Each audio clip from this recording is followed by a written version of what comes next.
শেখ হাসিনা সরকারের বিভিন্ন সময় সংরক্ষিত কোটায় বরাদ্দ দেওয়া সব প্লট বাতিলের উদ্যোগ নিয়েছে অন্তর্বর্তী সরকার। এরই অংশ হিসেবে মুজিব সিনেমা করে আলোচনায় আসা অভিনেতা আরিফিন শুভকে সংরক্ষিত কোটায় বরাদ্দ দেওয়া রাজউকের প্লটটি বাতিলের সিদ্ধান্ত নিয়েছে কর্তৃপক্ষ। শুভর সঙ্গে সিনেমাটির প্রযোজক লিটন হায়দারের প্লটও বাতিল হচ্ছে বলে জানা গেছে। বুধবার ৫ সেপ্টেম্বর গণমাধ্যমকে বিষয়টি নিশ্চিত করেছেন রাজউকের চেয়ারম্যান মেজর জেনারেল অবসরপ্রাপ্ত মোহাম্মদ সিদ্দিকুর রহমান সরকার।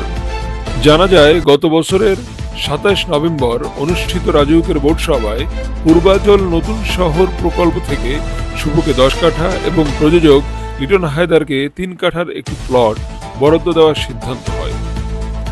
এরপর এই প্লটের বিপরীতে শুভ সরকার নির্ধারিত টাকা জমা দিয়ে একটি চুক্তিপত্র গ্রহণ করেন, কিন্তু সময় স্বল্পতার কারণে তিনি এই প্লটের রেজিস্ট্রেশন বা নিবন্ধন করে নিতে পারেননি। এরই মধ্যে গত ৫ আগস্ট আওয়ামী লীগ সরকার ক্ষমতাচ্যুত হওয়ার পর শুভর প্লট সহ গত ১৫ বছরে রাজনৈতিক বিবেচনায় বরাদ্দ দেওয়া প্লটগুলো নিয়ে হিসাব নিকাশ শুরু হয়। এরই ধারাবাহিকতায় আরিফিন শুভ ও লিটন হায়দারের প্লট বাতিলের সিদ্ধান্ত নিয়েছে রাজউক। রাজউকের চেয়ারম্যান মেজর জেনারেল অবসরপ্রাপ্ত মোহাম্মদ সিদ্দিকুর রহমান সরকার বলেন, মন্ত্রণালয়ের নির্দেশে আমরা তালিকা প্রণয়নের কাজ শুরু করেছি, তবে কি পরিমাণ প্লট বাতিল হবে তা এখনই বলা যাচ্ছে না। মূলত রেজিস্ট্রেশন হয়নি এমন শতাধিক প্লটের তালিকা তৈরি করা হয়েছে। বোর্ড সভায় এ তালিকা উপস্থাপন করে বরাদ্দ বাতিল করা হবে। শেখ হাসিনা সরকারের বিভিন্ন সময় সংরক্ষিত কোটায় বরাদ্দ দেওয়া সব প্লট বাতিলের উদ্যোগ নিয়েছে অন্তর্বর্তী সরকার। এরই অংশ হিসেবে মুজিব সিনেমা করে আলোচনায় আসা অভিনেতা আরিফিন শুভকে সংরক্ষিত কোটায় বরাদ্দ দেওয়া রাজউকের প্লটটি বাতিলের সিদ্ধান্ত নিয়েছে কর্তৃপক্ষ।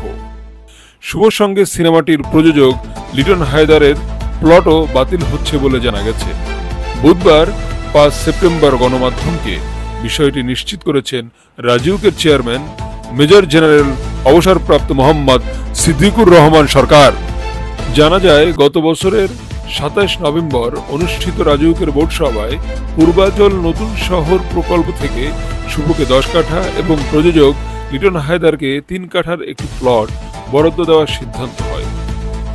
এরপর এই প্লটের বিপরীতে শুভ সরকার নির্ধারিত টাকা জমা দিয়ে একটি চুক্তিপত্র গ্রহণ করেন, কিন্তু সময় স্বল্পতার কারণে তিনি এই প্লটের রেজিস্ট্রেশন বা নিবন্ধন করে নিতে পারেননি।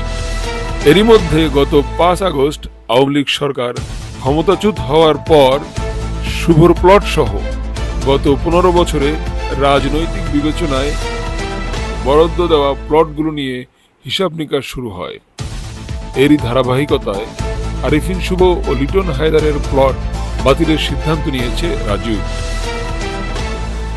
রাজউকের চেয়ারম্যান মেজর জেনারেল অবসরপ্রাপ্ত মোহাম্মদ সিদ্দিকুর রহমান সরকার বলেন, মন্ত্রণালয়ের নির্দেশে আমরা তালিকা প্রণয়নের কাজ শুরু করেছি, তবে কি পরিমাণ প্লট বাতিল হবে তা এখনই বলা যাচ্ছে না। মূলত রেজিস্ট্রেশন হয়নি এমন শতাধিক প্লটের তালিকা তৈরি করা হয়েছে।